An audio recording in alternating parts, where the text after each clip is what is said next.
పేర్లు మాత్రం మారుస్తారు. రాష్ట్రాలకు ఇన్కమ్ వచ్చేది, మా ప్రతిపక్ష రాష్ట్రాలకు ఇన్కమ్ వచ్చే పనులు మాత్రం మీరు ఆలోచించారు.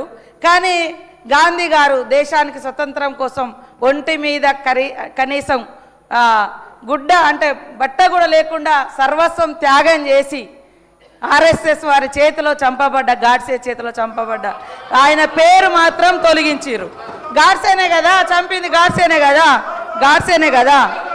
అరే నేనేమంటున్నా, అరే గాంధీని కూడా తిడతారా అనే, గాంధీ గారిని కూడా తిడతారా?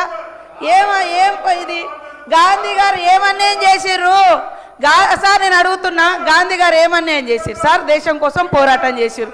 అవును, ఇదే ఆర్ఎస్ఎస్ ను నిషేధించినటువంటి సర్దార్ వల్లభాయ్ పటేల్ కూడా గుజరాతే.